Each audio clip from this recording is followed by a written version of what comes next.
So, co-main event of UFC 309, the rematch that we never really knew we were going to get hyped for. Mike Chandler versus Charles Oliveira 2. And if you look at Oliveira's last fight, he survived against Arman, but ultimately fell short. Mike Chandler has really lost 2 years out of his career. The tail end of his 30s. And we need to know how he's going to come back after that layoff, waiting for that Conor McGregor money fight.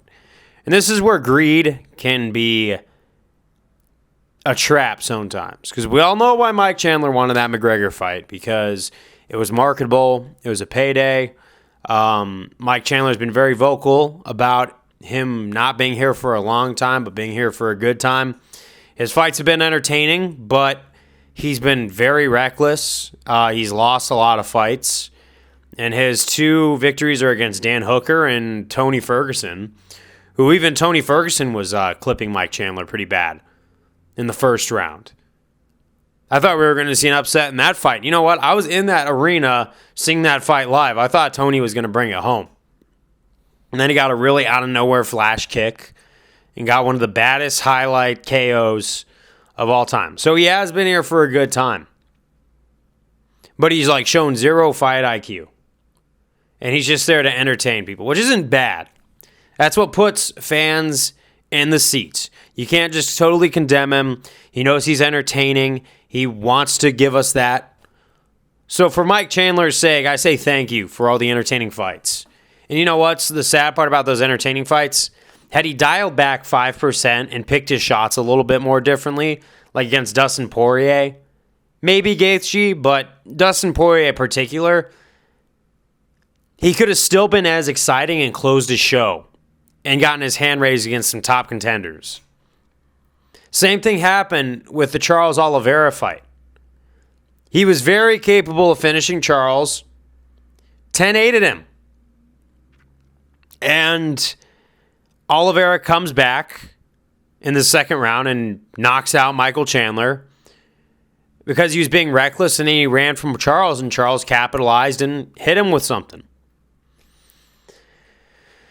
So it was a very winnable fight that he played all the wrong cards again.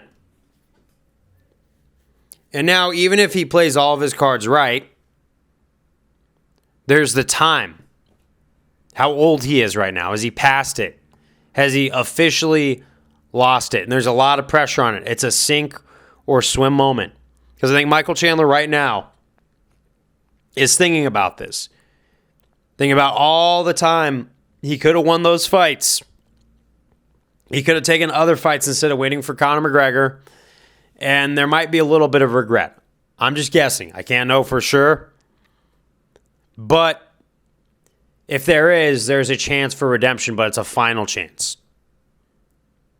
Because he's about to be 2-4 in the UFC if he loses to DeBronx again? 2-4. I believe. Or 2-5, I don't know. But he's lost way more than he's won in the UFC. And I would love to potentially see a fight between him and Islam Makhachev, because I think that stylistically, Michael Chandler would be an interesting matchup for that Dagestani wrestle, that NCAA background, power shots, things that we know Islam's prone to, losing to, based on the Volkanovski 1 fight. And then if you look at that Dustin Poirier fight, when Islam was really struggling to keep Poirier down like Khabib did, that an NCAA power wrestle would give Islam a very bad run for his money. But we got to get, Michael Chandler's got to get there first. And if he wants to get there, I know time's not on his side, but he's got to fight smarter. He's got to not make the same mistakes twice. And he's got to fight the way he should have fought in the first, because he would have already been champion by now. Maybe he would have lost it down the line. He wouldn't have been champion anymore, but he could say he went on to become a UFC champion. But this is it. This is a sink or swim moment for Michael Chandler. Last chance. And if he gets it, he's going to drop jaws and he's going to shuttle himself into the upper echelons of the division where we all thought he was going to be. But if he loses, I'm waiting for some Conor McGregor tweets. Because Conor's waiting on the sideline, waiting for him to lose so he could say, "Oh, that's why I didn't waste my time with this bum." That's my impression at a Irish accent.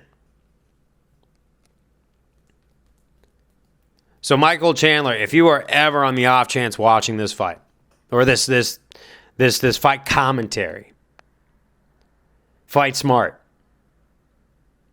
Know where you were weak against Charles Oliveira and play to where you were strong against him. And if you catch him in the first round, maybe do what you should have done in the first fight.